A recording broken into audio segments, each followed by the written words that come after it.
Garrett. Thanks for coming out here this morning. I appreciate it. Millions of adoring fans want to know, who is Garrett Shrader? What's he all about? I'd like to say, I'm a God-fearing man. I'm a brother and a son to my parents and my siblings. And then, I'm a football player and then a pilot. And a pilot. That's I pretty would, good. That's how it would describe me. But, I got a lot of good people around me. I'd like to surround myself with a lot of good people, and I like to try to be down to earth and have people who can check me and good friends around me to do that. So I'd probably say that's who I am. Yeah. Having good friends at this point in your life, how important is that to you? It's important to me, especially now. I've kind of started changing things, I guess, and just not surrounding yourself with people that are going to make you do stupid things and cause you to put you in bad situations. And once I realized that, things started to become a lot easier, a lot less stressful, and it's been going well so far. So I'd say it's really important. Awesome. I find that to be absolutely true for myself. And I'm older and have family and kids, but I find that having a few somebodies that are really dependable make a lot of difference, especially when you have big decisions to make, that kind of stuff. So did you come up in faith? Were you raised in kind of a faith household, or did that come later? I did, and it was, both my parents were believers. Back then, my mom was the one who drove it within our family. She was kind of like that cornerstone and that, that foundation.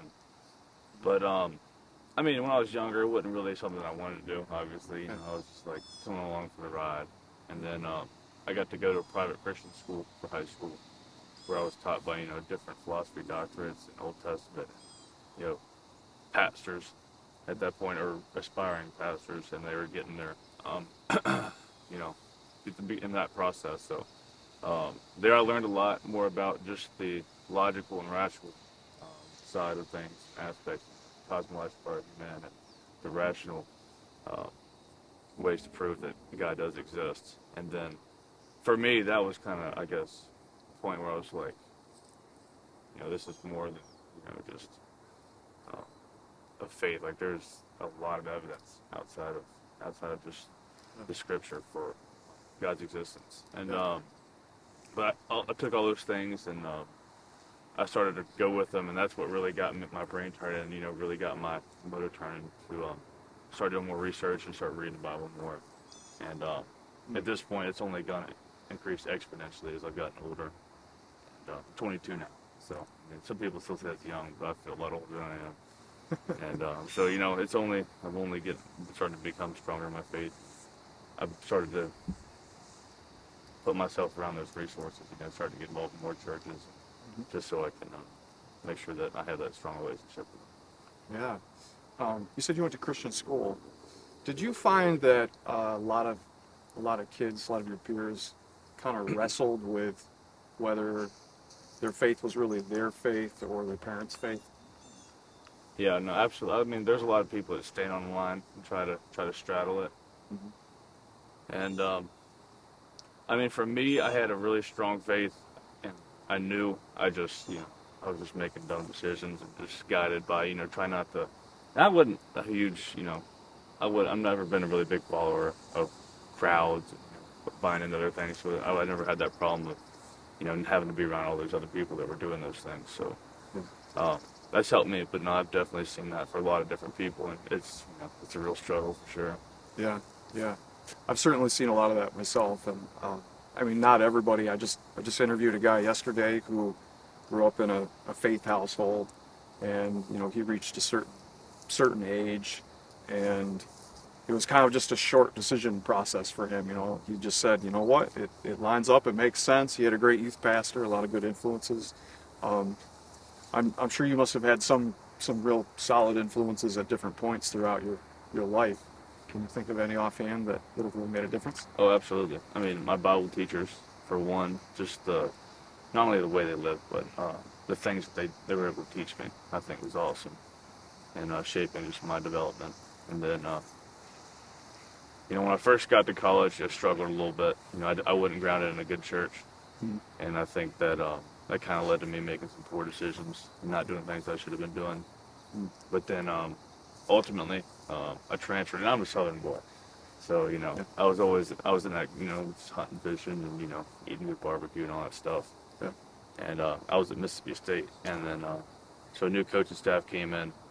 I had to transfer because I wasn't playing. I got moved to receiver. So I came here, which never in a million years I would have thought I would have been in Syracuse, New York. But I look back at it, I think it's been the best thing for me. Just the people I've been able to meet and establish, and really getting my life together and making sure I'm doing the right things. But and I think it's absolutely happened for a reason. So Yeah. just trying to take advantage of those resources and continue to grow and develop. Yeah. Well, we're glad you're here. Happy to be here. Yeah. I mean, SU, right? So, what would you say to somebody who was maybe back a few years from where you are today, just kind of wrestling with whether they own their faith or, dumb decisions like you say, or getting in front of the right resources? What kind of encouragement would you give them? I mean, the biggest thing I would say is there's different things that you can absolutely read, but if you really want to know what's true, then you'll go out and do the research and take it upon yourself to find it. Yeah. And it wasn't until I really had the freedom to do that, when you're just doing the mundane, doing what your parents tell you to, it's kind of hard to say that's yours unless you actually take initiative and take it upon yourself. But I mean, just get involved with the church and be interactive and submerge yourself in that into that culture. I think that's the biggest thing that you could do. And, and that's what I've started to do as of the past year or so. Yeah. It's really helped me a lot. Awesome. So this is a very serious question. I've heard that there is actually a Garrett Shrader's Beard fan club. Is that a thing? I knew it wasn't going to be serious. No, I don't think. I mean, there's been like stuff on in the past. There was like Instagram pages and stuff. I didn't have an Instagram at the time, but I heard about it. And I mean, I had a coffee named after it on some coffee shop and back there. They named something after it. Was, Good. I wasn't a huge fan. I heard it was horrible too. That was the worst part.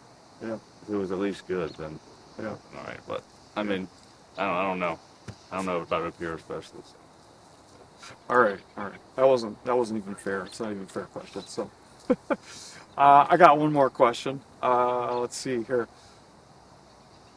Is there any like practical nuts and bolts tip like you would give somebody to help keep their focus on their faith when you got all kinds of crazy stuff going on in your life? Yeah, I think the biggest thing, at least for me, has been just cut out the people that I guess are toxic in your life, and then start to be around the people that are doing more positive things and have the same goals and desires that you do in your life, especially spiritually. But as soon as you start cutting out those people and you realize that when you stop wasting your time, that you can focus a lot more on the things that are really actually important. Yeah. I really appreciate your time, Garrett. Absolutely. It's been awesome. I really do. Thanks, man. Sweet. Thank you.